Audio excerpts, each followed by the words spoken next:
Oh Jehovah, oh Jehovah, oh Jehovah, oh Jehovah Jireh, Jehovah Nissi, Jehovah Shammah, oh Sabaoth, Jehovah, Jehovah, Papa Nagai, mapendo yangu, oh rafiki yangu, mapendo yangu. Bonsoir fidèles téléspectateurs.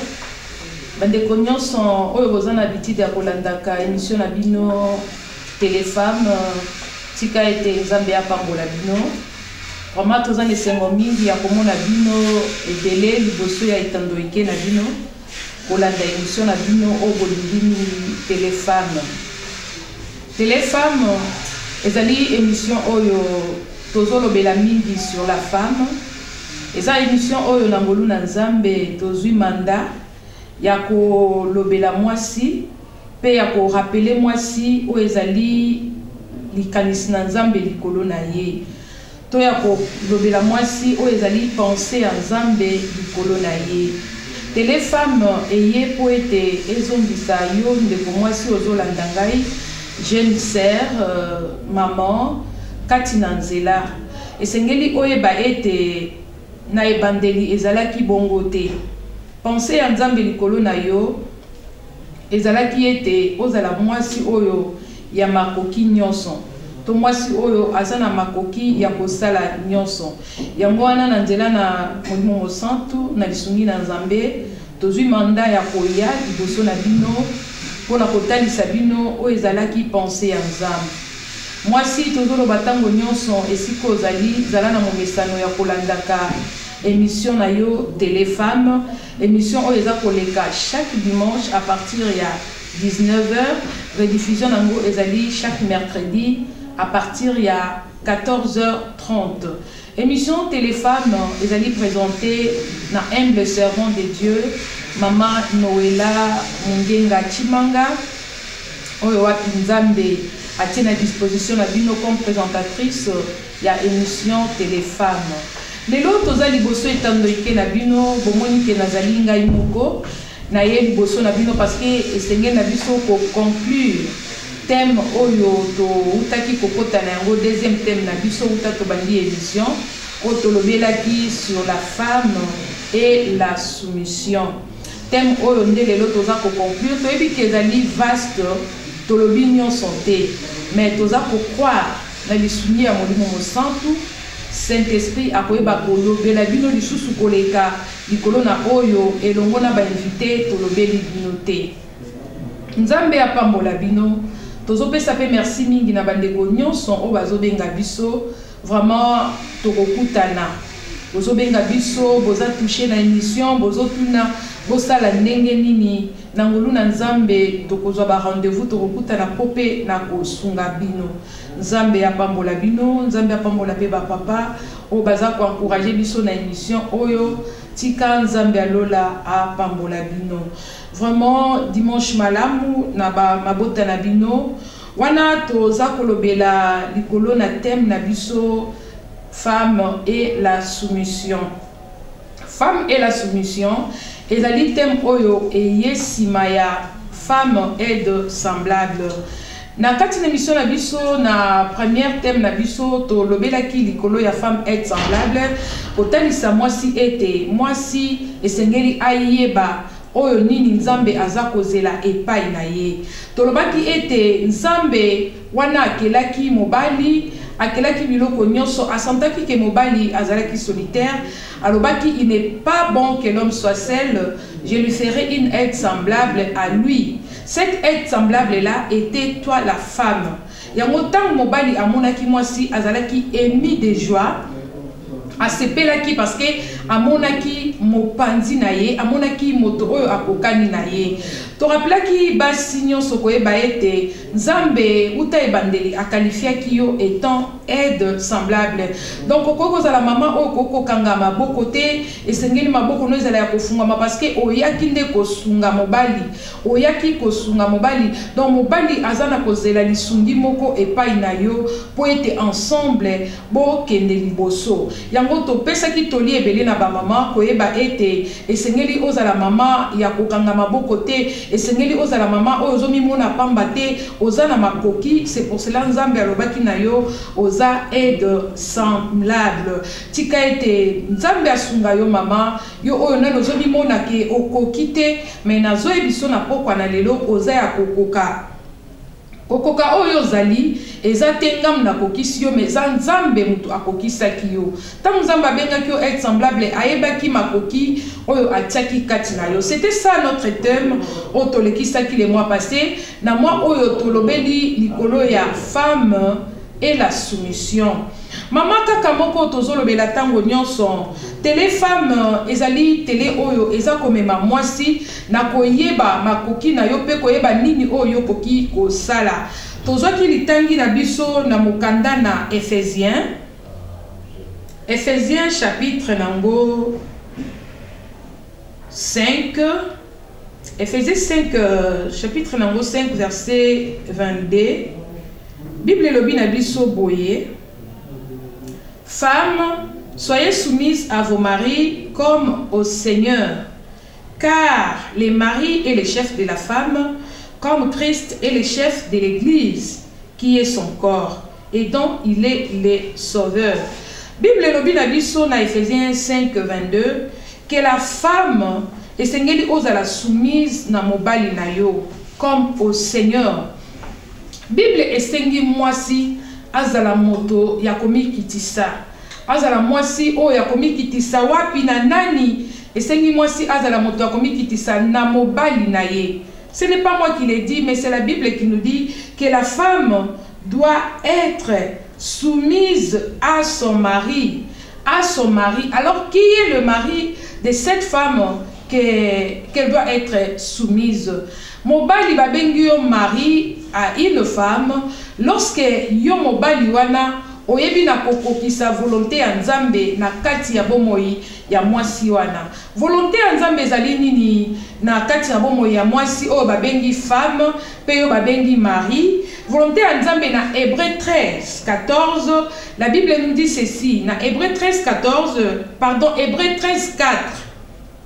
La Bible nous dit ceci, que le mariage soit honoré de tous.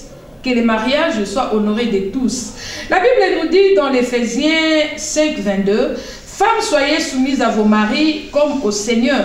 Alors, tolinga ki toyebisa mari, mari oyo babengi mari, oyo Bible bengi mari, soit oyo Bible lobi mobali. Esengeli azala mobali oyo azali na kati ya ba norme ya Biblia. Bible lobi ete que le mariage soit honoré de tous. Papa yo bengami mari ya mwasi songolo. Est-ce que réellement o honora mwasi na yo? O koma na étape ya ko honorer ye. Po ete o benga ye femme. Mwasi o azali pembeni na yo esengeli azala honoré. Tango mwasi o ya kozala honoré, ako appartenir na yo peyo okokoma yaye. Yango Bible lobi ete l'homme quittera ses parents, il quittera sa mère, son père, et il s'attachera à sa femme. Les deux deviendront une seule chair.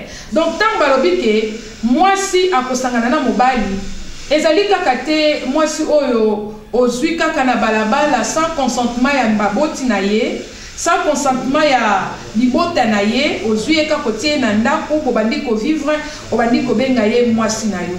Wana papa ozolanda ngai ozali na ba norme biblique te, ozali na makomi te kati na yo, parce que makomi elobi ete esengeli libala ezala honoré. Tango yo honoré mwasi na yo, otie na ndako, c'est là où les choses commencent. Donc tango bali mwasi na yo otie na kati ya ndako, mwasi wana esengeli yepe ayeba na kotambola kolandisa makomi na Nzambe. Makomi na Nzambe ebengaki liboso être semblable.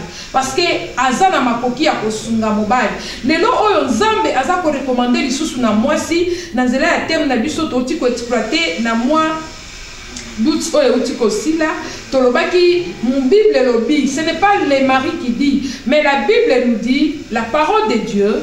Femmes, soyez soumises à vos maris.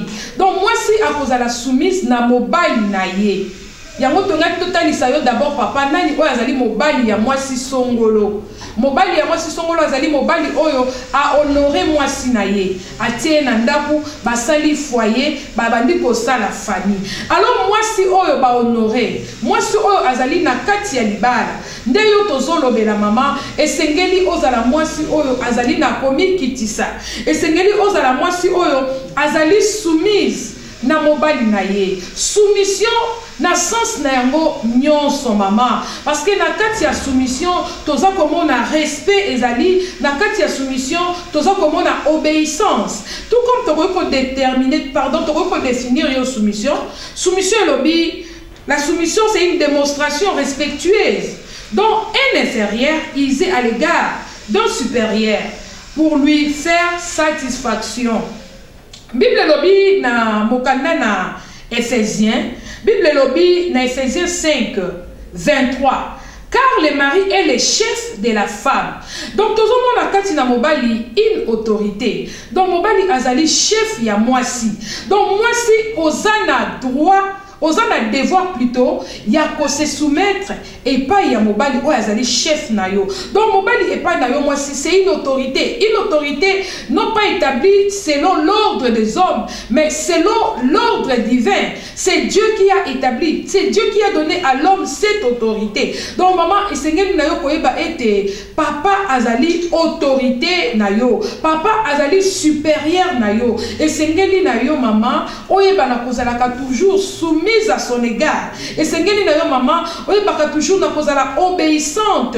Et c'est ngeli na yo maman, oye baka kozala na respect à l'égard ya mobali na yo. Maman, et c'est ngeli na yo o comprendre ma komi oyo. Ezali batote batu batindi yo, ezali mobali te mutu asengi yo, mais Nzambe oyo a confié ki yo mission auprès de cet homme-là, c'est lui qui t'a demandé d'être soumise. C'est Dieu qui te demande d'être soumise maman. Ezali kambo ya kokakolate, ezali kambo ya kolukamidi tongote, ezali esengeli oyeba yango tout en étant une femme de quelqu'un. Oza ko devoir y soumission. Yo zali mwasi ya ndeko songolo, oza ko devoir na mobali na soumission, oza ko devoir na mobali na yo o ezali respect, oza ko devoir na mobali na yo o ezali obéissance. Avec ba invité na biso baleka ki tolobela ki mingi likolo na mwasi. Mwasi peu importe grandeur na yo dans la société, peu importe mozui na yo, mais esengeli ozala toujours soumise et pas ya mobali na yo. Ezali recommandation oyo Nzambe asengi yo pe Nzambe aza kozelela yo na yango. Maman tango oza ko se soumettre pas ya papa, ne dis pas que oza ko sala nde faveur ou bien oza comment dirais-je, oza ko tombola nde papa, non, ozali nde ko se soumettre na makomi na Nzambe, ozali nde ko tosa liloba na Nzambe oyo etindi yo osala yango. Koloba te tango oza soumise ozo sepelisa papa, c'est ce que j'allais dire. Oza ko sepelisa mobali note mais oza ko sepelisa Nzambe oyo a confié yo mission auprès ya mobali wana. Maman, peu importe oyo zali, peu importe ba étude na yo, peu importe rang social na yo, esengeli otikala soumise et pas ya mobali na yo. Tosololaki mingi na bandeko bazalaki na biso na plateau kotalisa mwasi ndenge nini akoki koyeba kozala soumise. Maman, la soumission ezali balanda yo na fimbu te. Soumission ezali te ezala lokola carré dentaire kati na yo. Soumission esengeli te ezala contrainte na kati ya vie na yo, mais plutôt soumission c'est une vie. C'est une vie oyo zali ko vivre na kati ya foyer na yo, na kati ya union na yo. Parce que Nzambe alobi na yo ozala soumise. Nzambe asengi na yo ozala soumise. Soumise et pas ya nani, et pas ya mobali oyo azali supérieur, et pas ya mobali oyo azali autorité. Tolobi soumission n'est pas une contrainte. Yango tolobaki na kati ya émission na biso soki olandaki biso, tango moi ça zo comprendre que soumission d'une part ezali lokola moi si oyazali na se ya mission na etinda ya papa tant oza kozala soumise tant oza ko manifester soumission na kati ya foyer na yo okozala gêné te okozala vraiment na amour okozala ngo avec amour okose soumettre avec amour parce que ezali nde etinda na nzambe tant moi ça zo comprendre que azana se ya etinda ya mobile. Dieu a responsabilisé l'homme. Dieu n'avait pas responsabilisé la femme. Dieu a donné la responsabilité à l'homme. Tant total la Genèse 2, osomon a combien zambé aïbaki na kopesa na mobali ba responsabilité. Apesa ki mobali responsabilité. Alobi na ye apesa ba kombo na banyama nyonso. Apesa mobali responsabilité. Ya ko garder, ya ko cultiver la terre. Apesa ki mobali responsabilité, il y a pour garder. Donc il y avait beaucoup de responsabilités que Dieu avait attribuées à l'homme. Alors cet homme-là avait besoin de quelqu'un pour soutenir. Quelqu'un qui moisi. Et là qui est moisi. Tant qu'il y a peine pour soutenir. Alors il y a une mission à Moninga.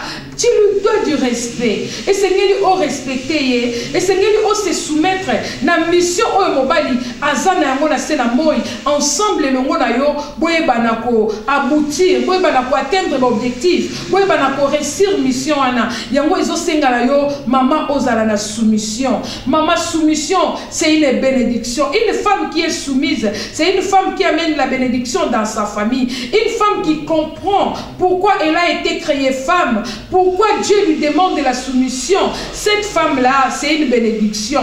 Maman nanga bandekobele balobaki, maman bozolo banabiso toza la soumise, mais tozo mon appel soumission, et ça lié na amour. Mobali nanga linganga était comment na koza la soumise. Mobali nanga considéranga te comment na koza la soumise. Maman nazo ebisa yo na pourquoi na lelo zo la nanga. Peu importe le comportement ya mobali na yo, peu importe o mobali azo sala yo. Yo esengeli otikala toujours soumise. Maman moko alekaki na biso awa nzambe apambola ye parmi ba invité alobaki na biso ete oyo nyonso mobala ko kosala yo oyo nyonso mobala ko ki ko mema epai na yo oyo ezali ke eza kotalisa amour te envers yo. Eza na moto yo ko kende ko kimela. Eza na moto yo ko kende ko luka. Moto ane ezali nani? Ezali mokeli. Ezali nzambe. Nzambe oya confia ki yo responsabilité wana. Nzambe oya tinda ki yo pembeni ya papa wana. Si tu sens pas qu'il y a l'amour, et sengeli na yo o recourir et pas ya nzambe. Zonga et pas ya nzambe. Kota mabondeli, luka nzambe, nzambe alola oya za capable ya ko toucher motema ya mobali na yo. Akosala quelque chose. Nzambe na biso akosaka te. Alobi ba onyoso balukaka ye bakutana kana ye. Na ebi ete ozape ko souffrir maman. Olobi maman nazo se soumettre. Ce mobala alobi sala bo nazo sala.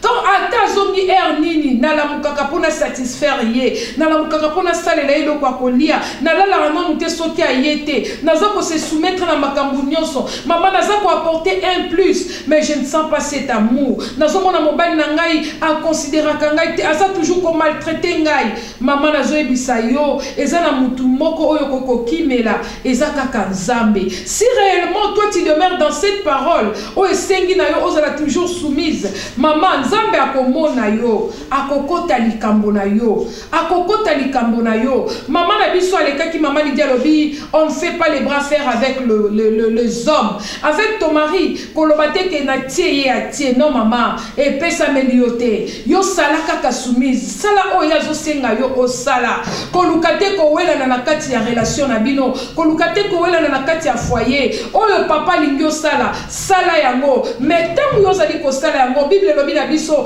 ezala selon la parole de Dieu. Soumission na yo ezala selon la parole de Dieu parce que Bible lobi moi c'est sengeli a se soumettre na mobali na ye lokola na Christ comme au Christ comme au Seigneur. Donc mon tour ça pour se soumettre à la Seigneur, volonté à Seigneur ezali lipona biso.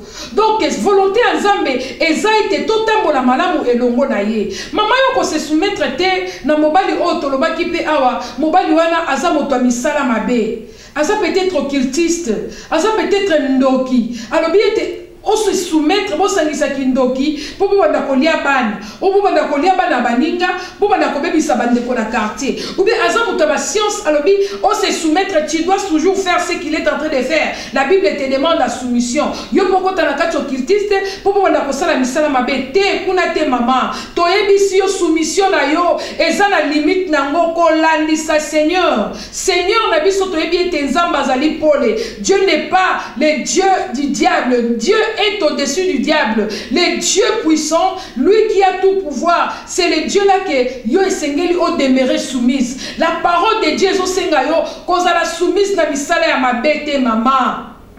On s'associe na mobali ezana misala ya mabe aboyi kobongo la motema lokola bali yo alingi ete on se soumettre na makambo na ya mabe te mama wana tende Bible sengi biso to se soumettre comme au Seigneur. Le Seigneur c'est lui le vrai, nous sommes dans le vrai. Ce mobali na azakat na misala wana mama ebisa ye papa oyo tende nzamba sengi ngana se soumettre misala o ezali ya nzambe te esengeli to tambola engebene na makomi na nzambe tango yoko tambola engebene na makomi na nzambe okomona eke makambo ya libota na yo pe eko changer s'il vous plaît nzambe apambola yo makambo libota no eko changer mama soumission te bosangisa kindoki ezali biblique te kindoki ezali na volonté ya nzambe te misala ya molili eza na volonté ya nzambe te biso toza bana ya pole tozali kati na pole Yesu Kristo nde azali pole na biso soumission na biso esengeli ezala lié à conformité na maloba na nzambe mama tosa mobali na yo mama yo kutai na mobali o ayebi nzambe te aza mopagano. Bible lobi na biso na mokanda na nzambe na 1 Pierre 1 Pierre chapitre 3 tobandi na verset 1 1 Pierre lobi femmes soyez de même soumises à vos maris afin que si quelqu'un n'obéisse point à la parole il soit gagné sans parole par la conduite de leurs femmes. Ndeko na ngai mwasi ozolanda nga Bible lobi yo mobali no o peut-être ayebi ne nzambe te mais esengeli na yo Bible ezoloba na yo zala toujours soumise yango lobi femme soyez de même soumise à vos maris afin que si quelques-uns n'obéissent point à la parole ils soient gagnés sans parole par la conduite de leurs femmes. Voyez votre manière de vivre chaste et réservée. Ayez non cette parure extérieure qui consiste dans les cheveux tressés, des ornements d'or ou les habits qu'on rêvait. Bon, ça c'est les parures de la femme. Mais maman, esengeli oyeba, 1 Pierre 3 1 lobi na yo, esengeli na yo ozala toujours soumise. Ata mobali wana yebi liloba na nzambe te. Soumission na yo yango ekosala eke mobali wana a changé. Eke mobali wana a bongo la motema na nzela ya conduite na yo. Mama oyo azali mama oyo akomikitisa aza mama memaka kimia kati na libota.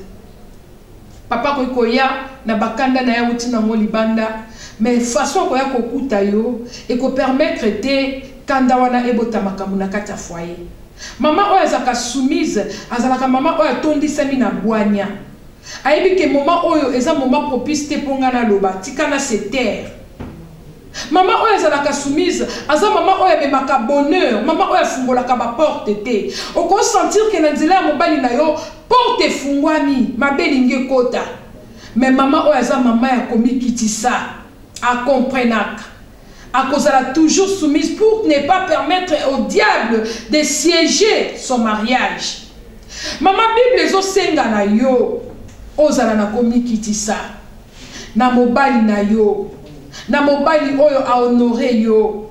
Maman yo zo sala et ça la maman msou va poser une question babi maman comme msou na musala collègue na ngalo balanga tu dois être soumise, tu ne connais pas la Bible dit une femme doit être soumise mais il faut qu'elle s'y ça. Une femme doit être soumise à qui? À son mari. À son mari. La femme ne doit pas être soumise na mibali nyonso. Moi, c'est Sengeli Azala soumise na mobali na ye. Mais la femme peut respecter Batunyon Sonakati Moussala, ba supérieur na ye. Le respect est attribué à Moutunios.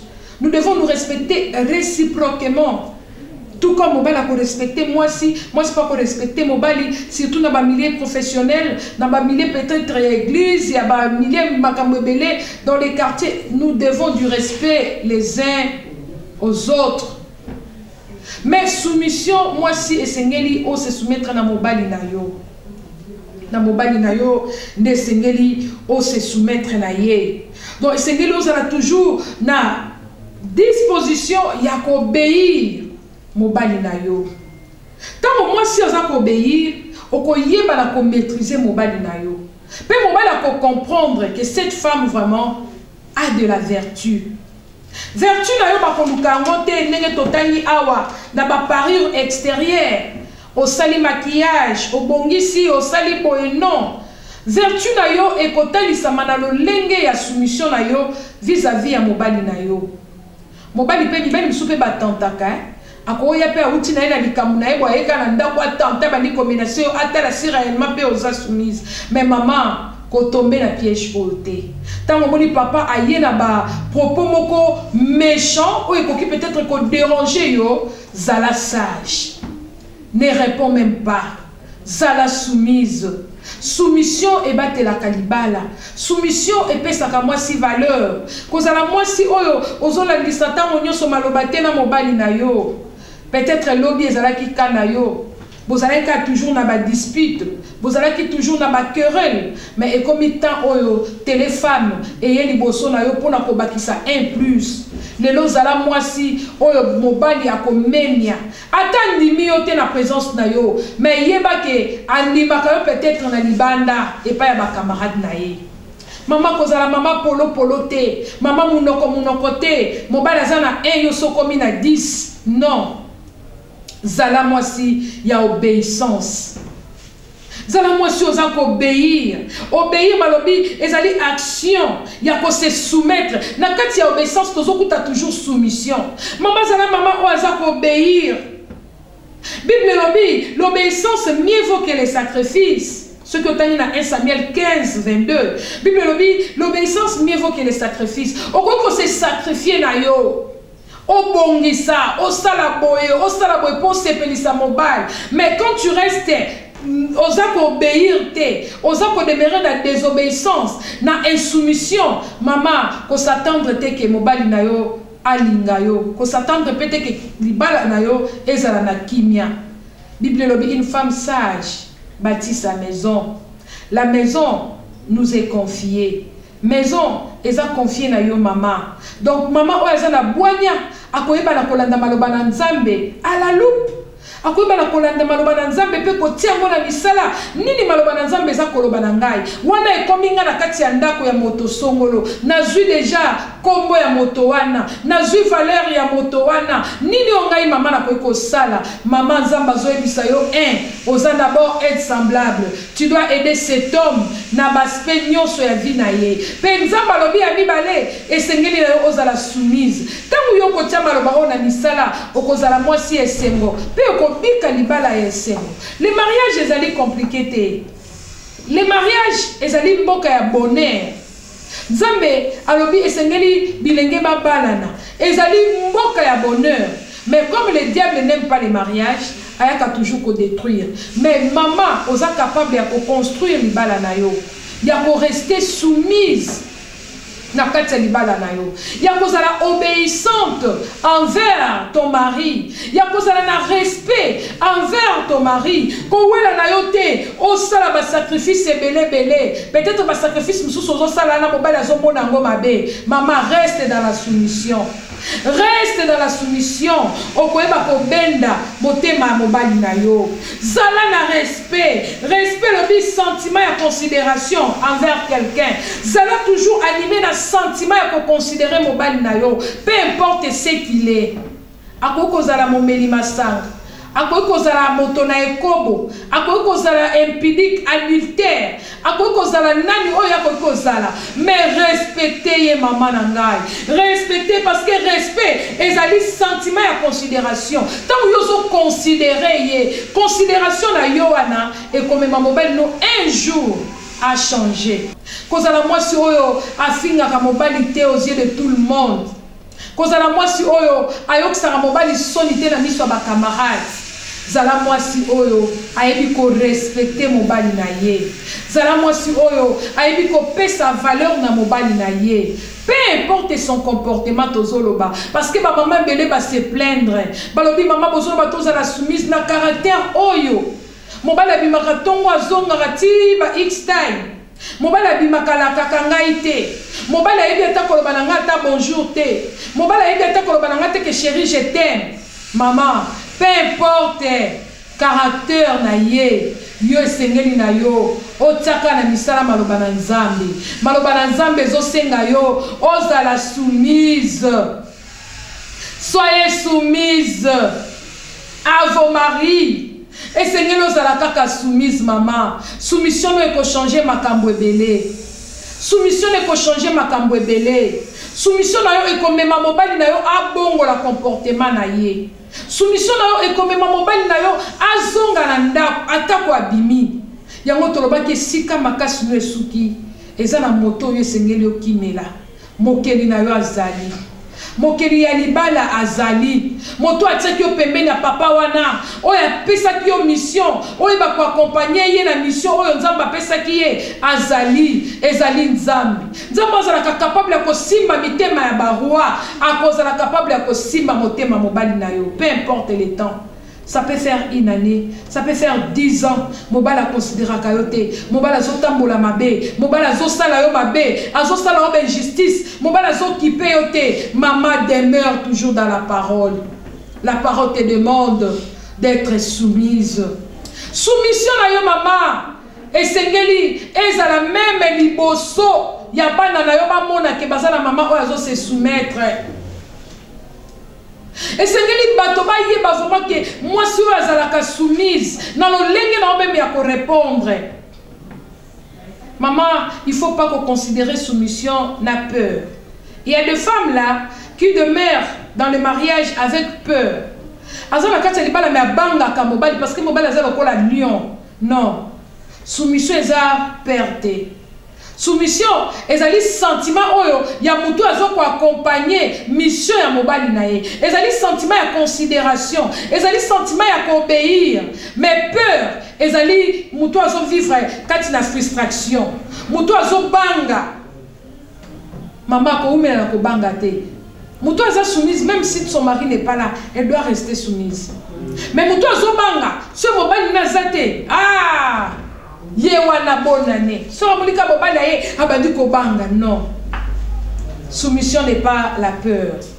Maman il faut bannir père katina yo.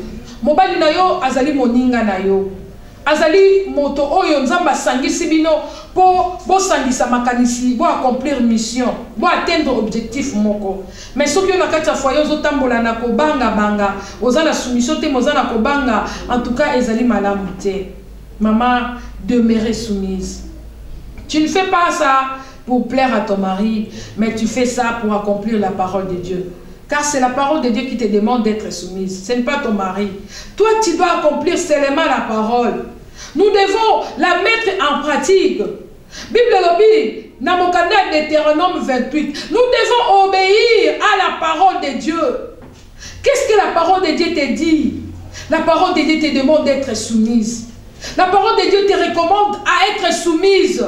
Tu dois obéir à cette parole. Parce que nous serons jugés, nous tous, par rapport à la parole de Dieu. Au comme sans embêter, n'a pas qui cause la soumise parce qu'il y a qui non. Non. Tu dois le faire parce que ezali recommandation en ça. Obéissance, soumission, respect envers ton mari. Car le mari est le chef de la femme. Papa, tozolo belope chef. Osa chef, papa. C'est bien d'être chef. Mais chef aussi, c'est a collaboré dans la subalterne. On avait dit ça la fois passée. Zalape est bon chef. Quand Zalaka est chef dictateur, au lobby et tikali amen. Oui et amen. Zala chef Zali animé aussi des bons cœurs. Un chef qui a plein d'amour. Un chef qui sait comprendre aussi ses subalternes. Papa, maman aye koboto l'autorité. Papa, maman aye kosa la compétition na yote na katia foyer. Ta femme là, elle est ton aide semblable. Cette femme là, tu dois aussi l'aimer. Permets-moi aussi papa, yakolobela yo moukie. Tu dois aimer cette femme. Tu dois aussi la considérer. Tu dois aussi essayer de sa valeur. Tala-moi ça papa. C'est une jolie femme. Mais jusque-là, nous honoré papa nangai. Nous peseli ata au pire. Mais à ça, ça les liobans belé. À beauté liobans belé. À ça, moitié na yo considéré, honoré. Manifester cet amour. Parce que honneur est la nisamarana bolingo. Quand tu aimes, tu dois honorer. Ce n'est pas l'argent qui te manque. Moi, je peux te dire que c'est l'amour qui te manque. Parce que si tu avais l'amour à l'égard de cette femme, tu allais déjà l'honorer depuis. Mais 10 ans, 20 ans déjà posant dans les mariages, tu ne parviens même pas à honorer ta femme. Permets-moi, il y a aussi ma moté, mano papa. Et ça m'ongoté. Ba mingi ba bali basina bango bazape ba rejeter. Mais ozangi ne volonté pe ozangi bolingo. Ya kolinga moi siwana. Bible lobi Marie aimez vos femmes. Marie aimez vos femmes. Dans Éphésiens 5:33. La Bible dit du reste que chacun de vous aime sa femme comme lui-même. Papa, automatiquement, cette femme-là, à cause de la soumise. Mais quand cette femme-là ne sent pas l'amour, cette femme-là ne sent pas qu'elle est aimée, comment elle doit être soumise? Que cette femme-là ne sent pas qu'elle est honorée. Yo me makaika na ba fête ya ba camarade na yo. Yo me makika na ba invitation ba bengi bo kende na ba coutumier ba linga na yo. Mais il est jusque-là, dans nos baliétés. Bible lobby, que chacun de vous aime sa femme comme lui-même et que la femme respecte son mari. Aimez votre femme, papa. Quand il y a l'amour, l'amour va de pair avec la soumission. Ma mère alobaki, amour, na soumission, et ça le à 2 pieds. Tant que telemi makasi, la famille est bénie. Tant que telemi makasi, bana bakozala nesengo. Tant que telemi makasi na kati ya foyer, moi na ko sepela yepe un jour à bala. L'amour et la soumission. Et ça eloko tokoko sala ngo na contrainte te. Automatiquement quand tu aimes ta femme, tu vas l'honorer. Quand tu aimes ta femme, tu vas lui donner aussi un mot. Papa, moi c'est oaza soumise. Et le but est que ça n'a pas été. Et le but est que ça n'a invité. À quoi ça appelle la vie beaucoup contraire. Nayo. Ne dis pas que si une femme amène un avis contraire na oyayo, elle est devenue insoumise. Non, papa.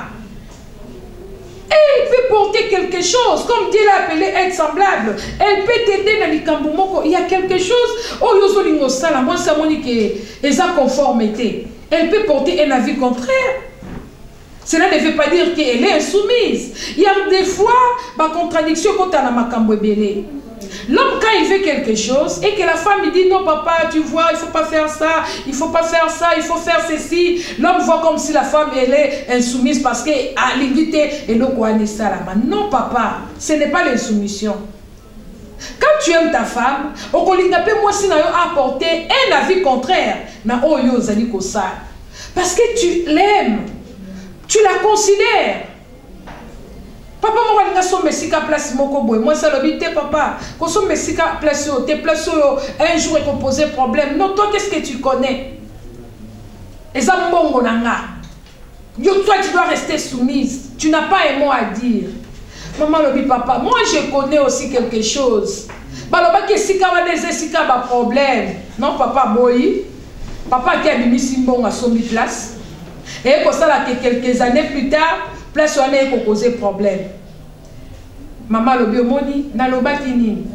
Maintenant papa, azanga qui attend loba koloba. Ah ça va, laisse-moi. Non papa, il faut avoir le temps de donner aussi la parole à ta femme. Il faut avoir le temps aussi d'écouter ta femme. La soumission ne bannit pas que moi ça va koloba. Moi ça va couper sa vie contraire, non. Soumission, ça veut considération, ça veut respect. Oh, moi ça va ça yo. Mais Nakata Makambu, il faut aussi associer ta femme.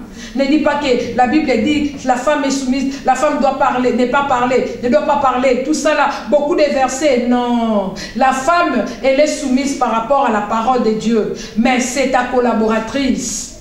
Toi, tu es le chef. Elle est ta collaboratrice. Asa subalterne na yo plutôt. Et c'est ngeli bo coopérer.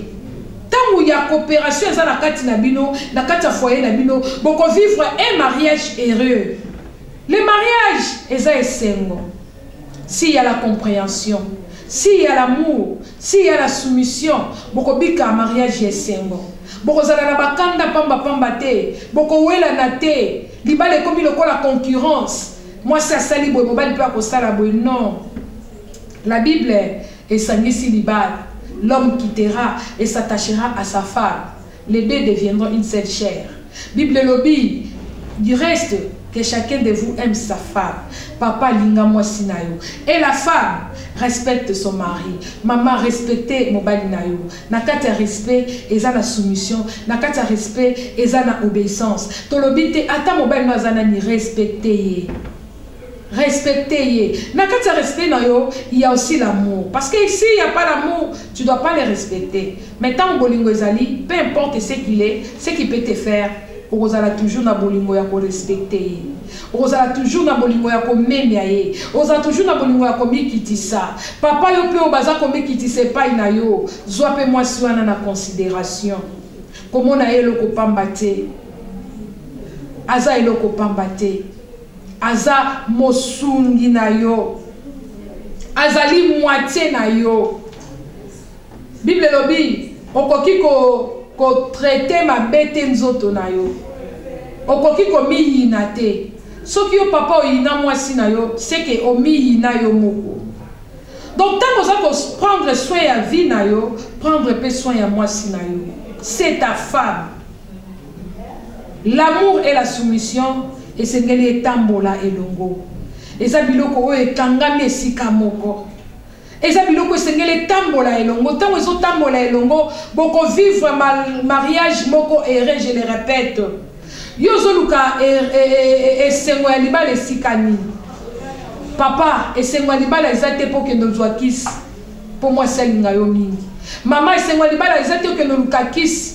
Po mobala linga yo mingi. Esengo ya libala ezali tant que yo moi si comprendre mission na yo pembeni ya mobali oyo. Tant que yo moi si comprendre que naza être semblable. Tant que yo moi si comprendre que esengele nangana se soumettre na mobali oyo. Maman ekozala likambo kisite. Ata lelo convaincre yete. Lobby mokeli oyo amoni obéissance kati na yo. Oko convaincre ye. Oko convaincre ye. Maman continue à être soumise. En tout cas, continue à être soumise. Et ça, dans nos contraintes, c'était Tozoloba. La soumission avec amour. Tu es venu accompagner cet homme dans la mission que Dieu lui a confiée. Soumission.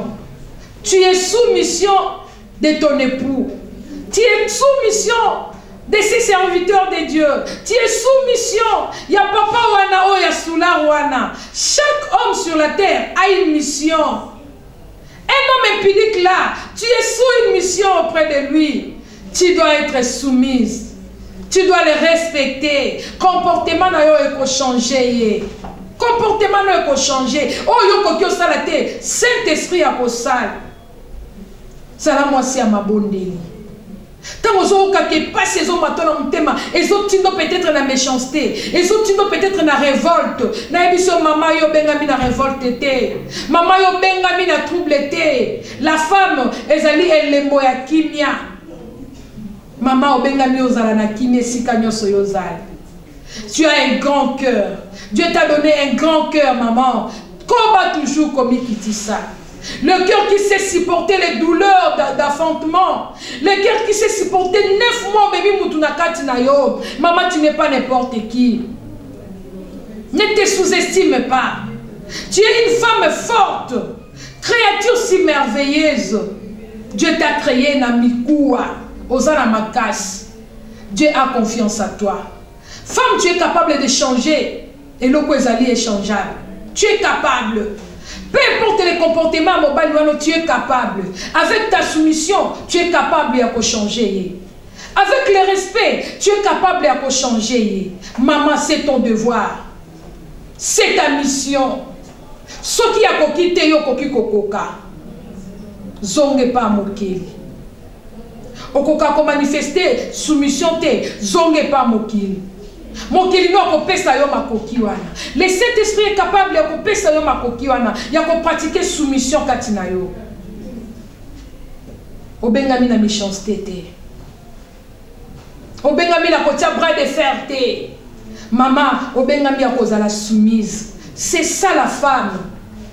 La femme a sa fleur. Et si ka fleur ezali, et bien misaka odeur ya malam. Maman si kozana kati libala, et sengeli libala wana ezala malam. Batu batala bino de loin, bakumi sinzambi. De près, bakumi sinzambi. Lobi bano boboti. Balo bangape, je vais me marier. Moi j'aimerais bien que ma femme soit comme maman. Moi dans mon bali, ma femme sera comme ma maman. Moi j'aimerais avoir un époux comme mon père. C'est ça le bonheur d'un foyer. Les enfants témoignent vos comportements. Les enfants témoignent votre amour. Les enfants témoignent la soumission d'une mère. C'est ça, mission Nzambazo Zela. Avenir Yabana, ezana maboko na bino, ba foyer bozotala ngalelo. Est-ce que bolingo ezakati na bino? Est-ce que soumission ezakati na bino? Les corrections, ça peut être fait dans l'amour. Ce qui moi c'est ça pas défaut erreur. Mon bal le corriger dans l'amour. Moi si peux ce qui mon bal ça na erreur. Tu peux les corriger dans l'amour. Ba erreur à mon bali et tinda yo na insoumission te maman. Ba erreur à moi si peut papa et longola bolingo kati na yo te. Marie, aimez vos femmes. Parce que moi, c'est à moitié. Et femmes, apprenez à respecter vos maris. Femmes, soyez soumises. N'a pas quoi aller là. Tous qui ne sont pas partager sur ce thème. C'est un grand thème. Et ça, mon nez si répété. Mais nous avons senga moli momo santu. Asunga foyer moko. Na ibangeli toloba ki papa, yeba na honorer moi sinayo. Elle t'a fait les enfants. Quand elle a le droit de talobi, n'a pas honoré, n'a respecté. Non, n'attends pas d'abord le respect. Commence d'abord à honorer ta femme. Honore-la. Dotez-moi sinayo. Quel est un officier de l'état civil? Quel est une église bapambolabino? Ça fera aussi ta fierté. Quand il y a un papa ovani na moi si vanda. N'a critiqué mais il y a capable. C'est seulement la volonté qui te manque. Tika ete nzamba pesa o volonté wana. Tika ete nzamba pesa makoki wana. Et c'est mon avis sur ezali ete beau vivre libala heureux. Mariage ezali ndako ya sengo. Parce que mariage tozo vivre en kana se mabele toko vivre en la lola te.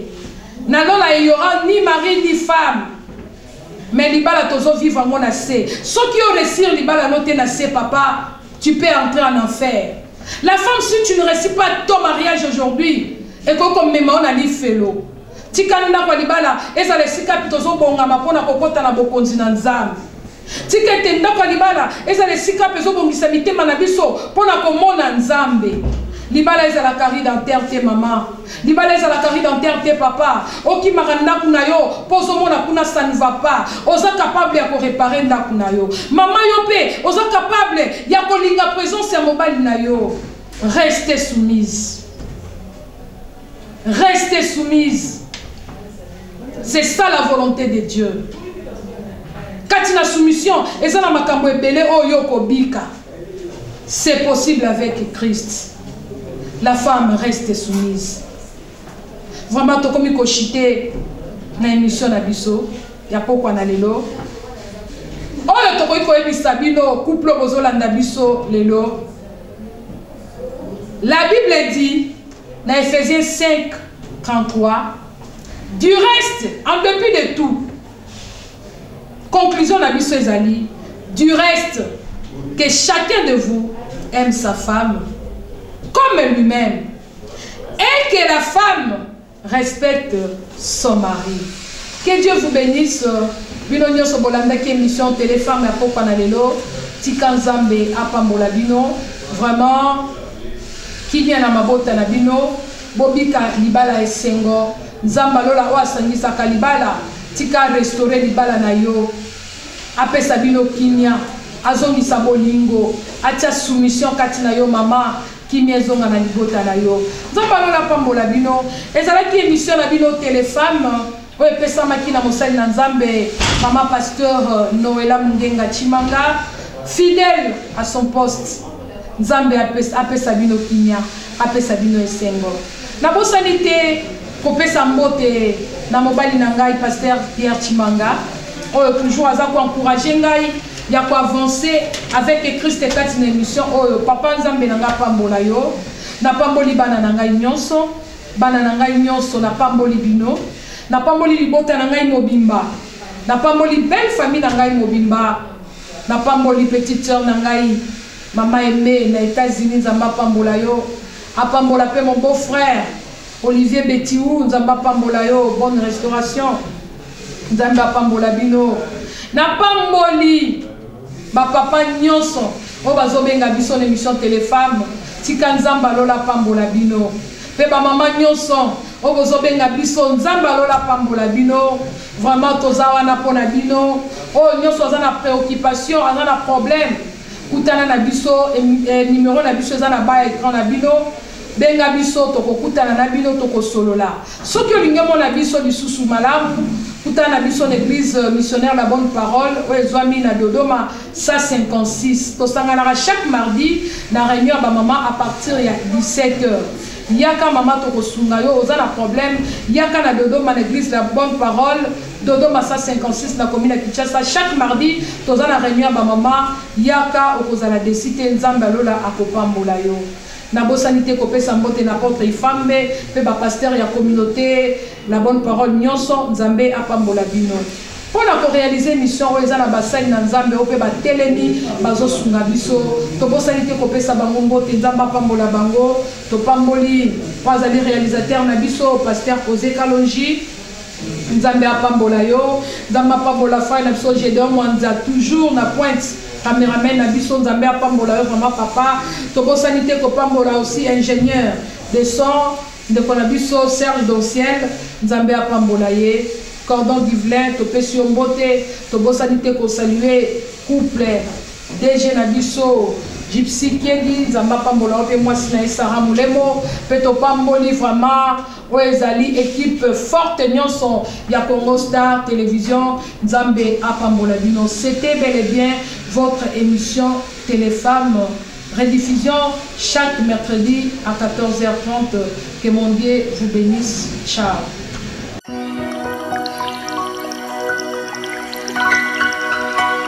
Oh Jehovah,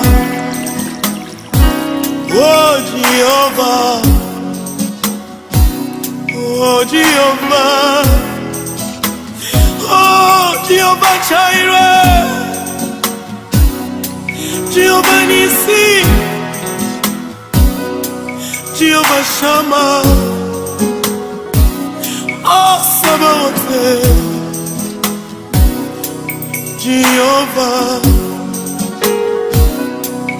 Jehovah, Papa Nagai, mapendo yangu, oh rafiki yangu.